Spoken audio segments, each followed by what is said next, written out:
I think the moving back in with like toxic family members, I think is a big one. A lot of them were like in the dorms or up at Reno, and a lot of their presenting issues were related to like family dynamics or parents that weren't treating them nicely. So then after once they have to go home, they have to like live back with the parents again. So that's been a big thing I've seen. Um, I'd say for the most part, the students have been pretty resilient though. Like I've been surprised at how well a lot of the students handle it. Um, and then I have a smaller portion that is just, yeah, fearful of getting the virus, fearful of spreading it around. So they're like cooping up a lot more, going on WebMD all the time and things like that. But I'd say the big one is like new living situation is kind of a new trigger for a lot of people.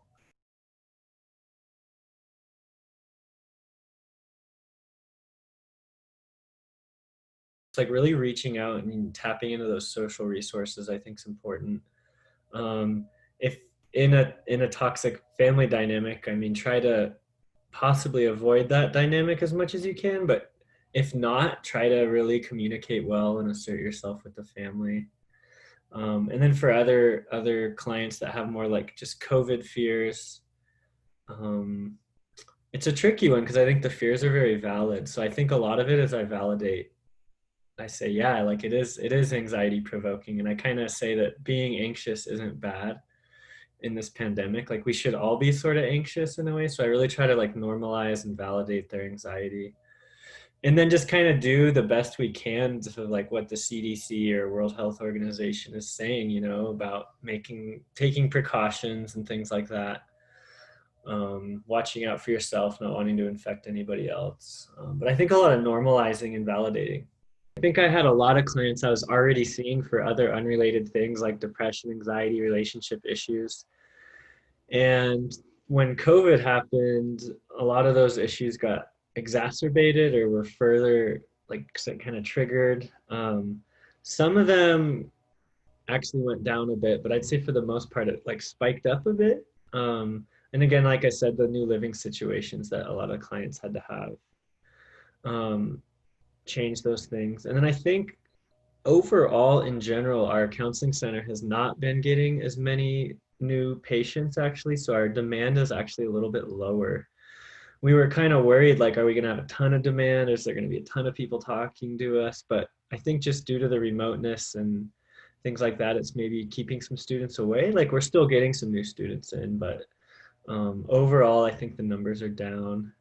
But yeah, and then in terms of like how they've changed, like I was saying, their old problems might get more exacerbated. And whereas other ones, like say somebody with social anxiety, they don't really have the opportunity to like go out and be social really. So their social anxiety actually doesn't come up as much. So I think that's something I've noticed in that realm.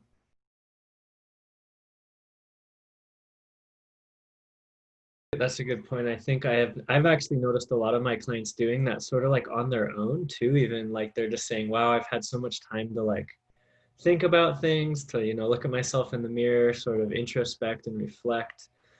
Because a lot, classes are online, they don't have their job anymore, so there's just a lot more time to think about things. And for some clients, more time to think about things might spiral them into deeper, darker places. But I'd say for the most part, a lot have that time to sort of like self-reflect and think about things and kind of yeah, introspection and stuff like that.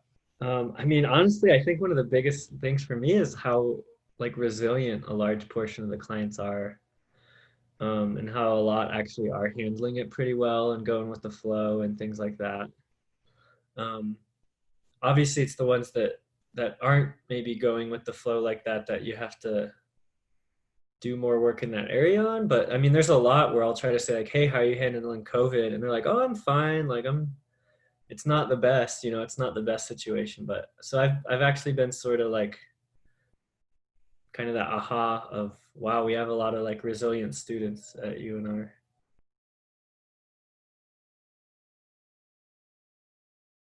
And I would definitely recommend seeking treatment because it is really cheap slash free almost. It's like a one-time student fee you pay. Um, so there is a lot of cheap options out there. There's a lot of like training clinics too. for like grad students that are learning how to do therapy, and they charge like $5 a session or like $1 a session, things like that.